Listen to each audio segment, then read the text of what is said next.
Tiago, tudo bom? Horácio Neto da Rádio Povo CBN.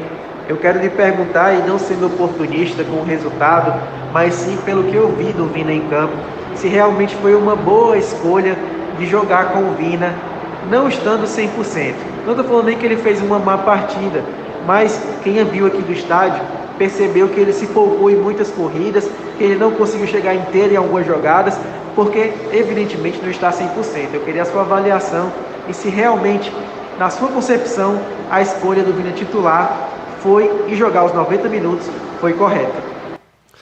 Boa noite. Antes de responder a tua pergunta, eu gostaria de agradecer ao nosso torcedor que veio ao campo, né, fez a lotação máxima aí do futebol cearense após o retorno do futebol, né, da torcida ao estádio. Então, parabéns e obrigado ao torcedor que veio, que incentivou, que não desistiu em nenhum momento, né, e está se fazendo muito presente, acreditando na equipe. Obrigado pelo apoio. Tá?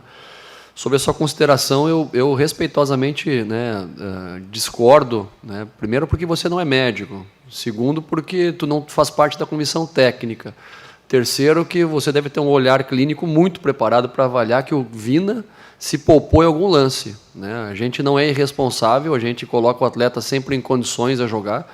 Se o atleta jogou é porque ele tinha condições, ele treinou nos últimos dias, ele fez parte do trabalho, né? E esse tipo de barrigada é o tipo de coisa que só acaba fomentando, né, o imaginário do nosso torcedor. Então, eu te peço e solicito um pouco mais de responsabilidade com as tuas afirmações, porque isso traz um demérito, né, um problema de avaliação e que pode repercutir, ainda mais tu sendo um formador de opinião, de maneira negativa, né, não só com o torcedor, mas com o trabalho de qualidade que vem sendo desenvolvido no Ceará. Danilo Queiroz, do Futebolês, perfil de esportes do Sistema Jangadeiro. Boa noite, Thiago Nunes. Thiago, com esse resultado, como é que você observa, avalia as chances do Ceará para ainda conseguir a vaga na Libertadores? É aquela questão de que o Ceará precisa fazer a sua parte no último jogo. Como é que você avalia essa situação? E o que é que faltou no jogo de hoje para sair uma vitória do Ceará? Obrigado. Por nada, né? As chances elas existem, né? São chances matemáticas. Lógico que hoje a gente não depende mais somente das nossas forças para isso, para esse objetivo.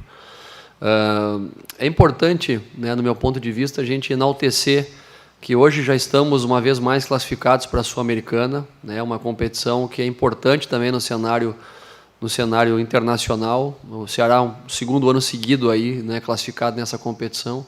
Nesse momento estamos em uma posição, né, de afirmação ainda na tabela, podemos buscar um resultado positivo na última rodada que ainda nos possibilita sonhar sim com uma pré-Libertadores, mas ao mesmo tempo, né, eu até falei em outros momentos que a expectativa muito alta, às vezes ela pode trazer algum tipo de frustração essa que o nosso torcedor não pode carregar consigo, né? Tem que ter a valorização do que a gente vem fazendo, do que o clube vem crescendo diariamente, crescendo ano a ano, buscando se afirmar nesse momento do Campeonato Brasileiro entre os principais clubes e principalmente essa continuidade de resultados, a continuidade de presença em competições internacionais mostra que o clube está em crescimento. Muitas vezes a gente sabe que o torcedor não tem a mesma paciência, mas é um processo a médio e longo prazo e que o clube vai cada vez mais firmando bases para provar que tem condições de estar nesse seleto grupo das principais equipes do Brasil.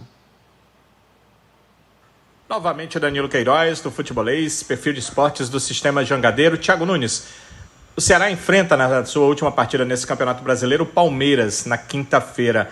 Um time totalmente modificado, mas um time que a gente já viu, um time modificado, diferente, sem os principais jogadores, vencer nesse Campeonato Brasileiro na última rodada. Eu te pergunto sobre como é enfrentar essa equipe na última rodada e se é menos complicado do que enfrentar o Palmeiras com seu poderio máximo ou tanto quanto, porque esses atletas estão precisando muito do resultado, estão precisando muito mostrar futebol para a equipe do Palmeiras. Todo atleta que defende o Palmeiras tem qualidade, a gente sabe disso, né? E é uma equipe que, independente dos atletas que possam vir a jogar contra nós, são atletas que estão buscando espaço na equipe principal, O Palmeiras vai estar envolvido aí nos próximos meses no Campeonato Mundial, então provavelmente todos os atletas estão buscando oportunidade.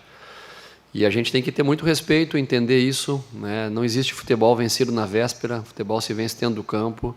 Eu já passei por isso muitas e muitas vezes, então tem que ter respeito. Não é um cenário de atletas que a gente não conhece, então tem muitos bons valores ali, né? Jovens que vêm da formação, outros caras que já fazem parte do elenco. Vai ser um jogo duríssimo, né? Como tem sido todos os jogos, e que a gente vai ter que merecer vencer para conseguir coletar um bom resultado. Tiago, tudo bom? Horácio Neto da Rádio Povo CBN, prazer estar falando com você. Além do Jael, que saiu contundido, a gente também teve as saídas de Bruno Pacheco, e eu queria te perguntar o que foi que aconteceu com o Ione Gonçalves, se também foi contusão que resultou na saída dele no intervalo, e se essas contusões influenciaram bastante na partida, já que o Ceará começou bem o primeiro tempo, depois teve uma queda e só foi se recuperar realmente na segunda etapa. Sem dúvida que as substituições por lesão, né, não é algo comum, é algo que foge ao controle. O treinador tem somente 3 momentos para fazer substituições, até 5. E eu tive que gastar desses 2 momentos já no primeiro tempo, né, com substituições bem pontuais, né, o Jael que vinha bem, o Pacheco que vinha numa sequência muito grande de jogos já dentro da competição. Já tínhamos perdido o próprio Gabriel Dias, perdido também o Eric, né, jogadores que vinham atuando como titular. Então, o Ceará é uma equipe competitiva, mas temos um elenco pequeno também, não é um elenco para tantos atletas assim estarem lesionados ao mesmo tempo. O Ione, ele teve, né, os últimos 2 dias febre, né, e gripe, e nós tínhamos um planejamento de substituição para que ele pudesse entrar no segundo tempo, e acabamos pela questão emergencial aí da saída do Jael, colocando ele ainda no primeiro, e aí no intervalo ele já tinha esgotado suas energias, poderia até ter voltado um pouco mais, mas aí, como eu disse antes, eu só tinha mais um momento para fazer, né, até 3 substituições, o intervalo não conta com esses momentos, aproveitei o intervalo para trocá-lo também, que já não tinha mais condições de continuidade. E aí as últimas 2 substituições, estrategicamente, você perde o time, né? Não tem como fazer em momentos diferentes. O próprio Lima vinha bem no jogo, né? Não era o momento ideal para substituí-lo ali, mas o Rick também era um cara que precisava entrar no campo, precisava ter um pouquinho mais de 1 contra 1, de verticalidade, de criatividade numa jogada individual, né? Abrimos um pouco mais o meio-campo, colocando o Marlon também no lugar do Fabinho. Então, circunstâncias aí estratégicas que ficam prejudicadas, né, pelos momentos das substituições que foram emergenciais e que acabam quebrando um pouco o ritmo, sim, né? Não é algo usual, e que nós tínhamos que nos adaptar dentro da partida.